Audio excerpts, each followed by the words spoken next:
Hello, I'm here with Ilaria Gianni, whose exhibition Desiring Necessities is taking place at the John Hansard Gallery imminently. Ilaria, your proposition in this exhibition is to identify a generation of artists who are, as you say, without ideals but looking back to previous eras for iconic cultural moments. How did you first identify this tendency? I just began noticing a series of artworks that dealt with past residual culture, and I began linking all these works together, recognizing myself in these works and understanding them as a kind of urgency that emerged from a particular generation which I belonged to. I was suggested by Tudor and Goldsmith to read an essay by Raymond Williams that dealt with these ideas, and everything kind of clicked at that point, understanding the residual not as something coming from the past and that died, but something that kept on living. And I believe that we belong to a generation that tried to have ideals, probably the last generation that had a second-hand experience of ideals, political, social, cultural ideals coming from the past, especially from the 1960s and 70s. And we actually believed in something. We wanted to believe in something, but we just saw failure all around us, and we just got lost. And this kind of loss gave us the chance, or just made us look at the past in another kind of way. So let's explore residual a little bit more then. What you're saying is that you have a generation who are looking back at really key, iconic cultural moments, and in most cases they seem to be popular culture, references back to big moments in popular culture from recent past decades. Yes. So what does the residual mean in that sense? It's part of a dominant culture, a past dominant culture that survives in a contemporary dominant culture, and it kind of clashes with the actual dominant culture becoming emergent. That's very interesting for me, because I was brought up in the post-war years, for which at the 60s, when all the rule books were thrown away and everything started from scratch. So therefore I had no cultural history in that sense. I was part of a generation that didn't feel it had a cultural history. What you seem to be suggesting is that cultural history is regenerated from that period, from the 60s, regenerating itself and not having a sense of radicalism. Is that right? Yes. So what evidence do you have that your generation is a generation without ideals? Well, we didn't construct anything. We didn't have the strength or the conviction to construct something and make a difference on a social or a political or a cultural level. There was no mass movement in our generation. There was no cultural mass movement in our generation. We were very individualistic. Do you say that? Yes. Rather than we don't understand what a group is. But at the same time, you would probably accept that the relationship between the social and the cultural and the political is more intimately integrated now than it has been for many years. Well, now I think in this particular moment it is. Right now, with this recessional, cultural and economical and social crisis that we're living, there is, I think, a will to construct something. There is a will to react and to look at revolutionary moments probably coming from the past as examples to react. So in fact you are proposing that we are perhaps on the verge of a major cultural development. Yes, something new is about to happen. I think it's necessary. I think we all need it, and I think every single moment of crisis has brought to a reaction and to a new cultural movement. Which of course reflects a political and social and economical situation. So I think that something will happen, something is changing, something will change certainly. These are just the first inputs of a change, and we'll see what happens. But what you are doing is kind of unusual in that sense, because if we have reached such a moment, what tends to happen is people rip up everything. But that's not what you're saying is happening now. You're saying that people are living in a vacuum and looking back nostalgically, if you like, at a previous period. Usually, as you said, during moments of crisis, you just react against the past, just rip everything off, just tear everything off. You just want to burn your past. Instead, I think at this point, we still kind of have that melancholy towards the past, and we look at those mythical, ideal moments that created something, a difference in history. And do you think we do mythologize it? I do you think we do. actually build it up out of proportion? It's absolutely built. I think it's another kind of time. I think mythology and history are two different times. So myth is something that has no time at all. That's what residual means, I think. So myth is something that will last in the centuries and will always be kind of idealized and will always be considered better or superior than the rest of history.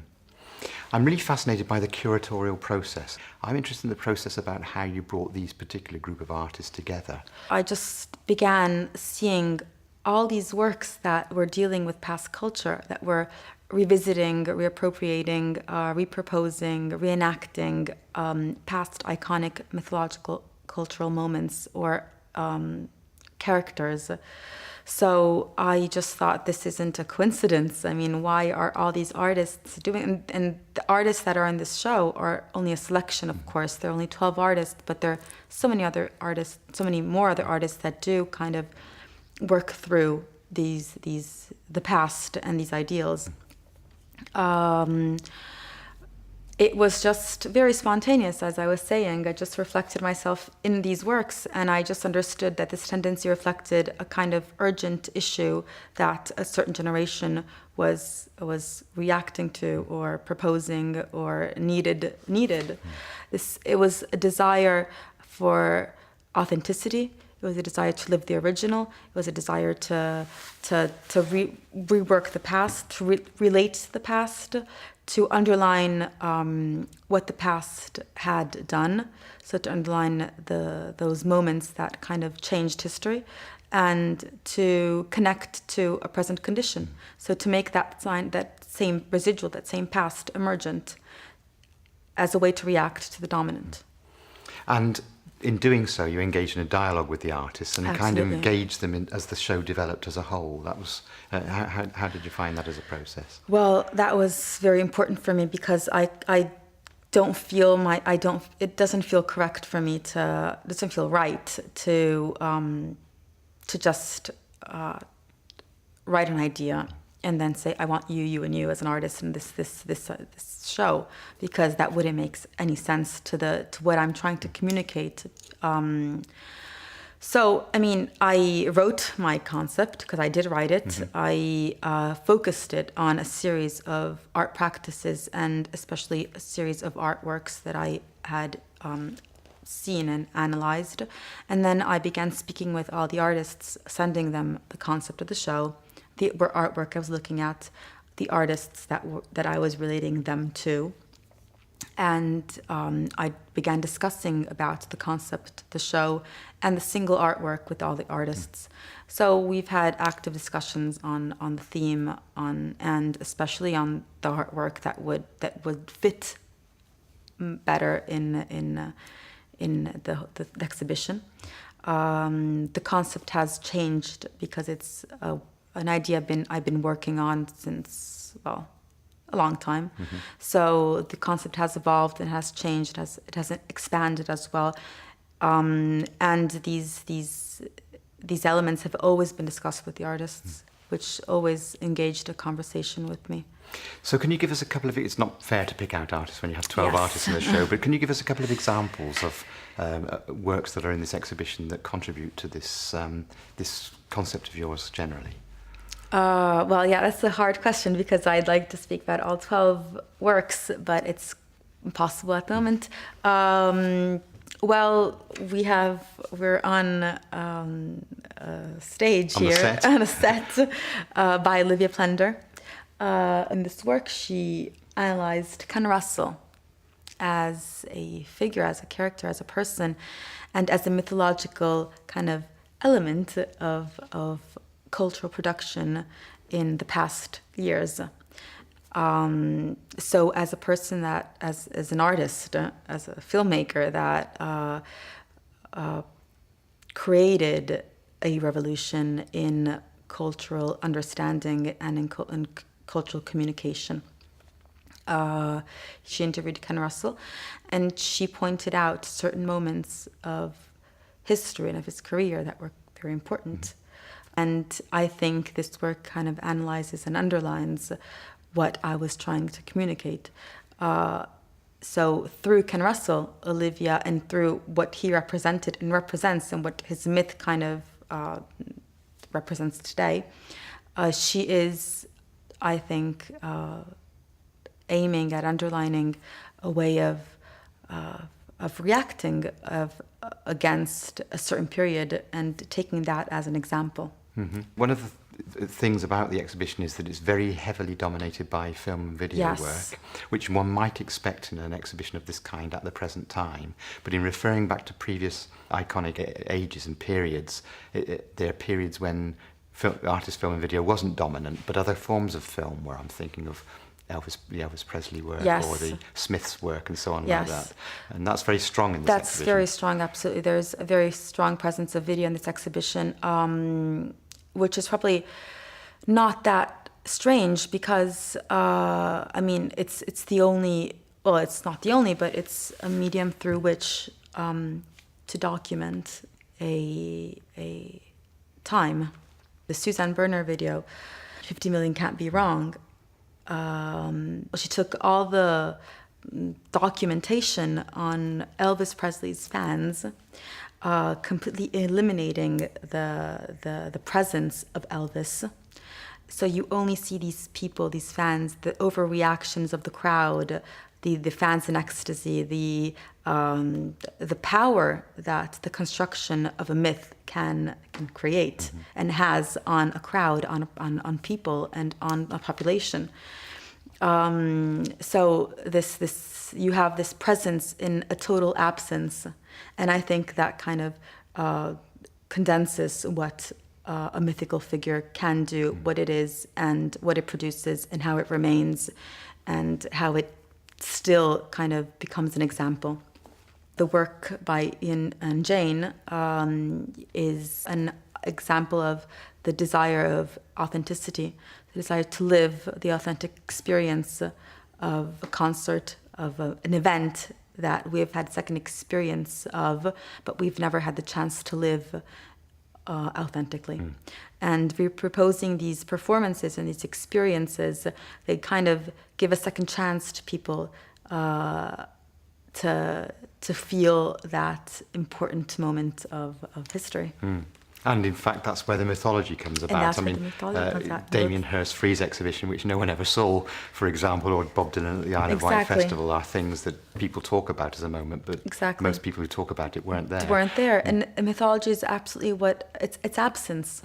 It's what we can't see. It's an ahistorized moment. It's like anti-history almost, because it doesn't have a time. It doesn't have an experience. It's just idealized moments in a common imagery. So are these artists romanticizing the past in a kind of nostalgic kind of way? And if so, how is that the basis upon which breaking through into something genuinely new is going to happen? I think these artists do still, I mean, I think not these artists, I think this whole generation still does have an interest towards a kind of nostalgic experience of what the past was like. It's a great shame that we have a whole generation who are borrowing their parents' record collection, isn't it? And they're not making their own. But I think culture production in the last 20 years has been so huge. But it's also never kind of stayed. It's always something that is replacing something else. So we are continuing to kind of see what we consider replacing what literature, music, theater, cinema art is. There's nothing actually ever stays for more than a limited period of time, but I think that's because it has to be like that. It's a mass production, so culture is in this mass production business way. Well, that's, one of the things about the exhibition is that, in fact, whilst it might have a rather nostalgic feel about it, or a looking backwards feel about it, it also feels extremely lively and chaotic almost in many ways, but lively and exciting. And I'm sure that's an essential part of the feel of the exhibition for you anyway. Yes, and I think this liveness, this lively kind of situation that the exhibition promotes or shows is exactly what is the projection towards the future. Well, it certainly is a very interesting exhibition, a very exciting exhibition. I'm sure it'll give people a lot of things to think about. So, Ilaria, thank you very much. Thank you. Thank you very much.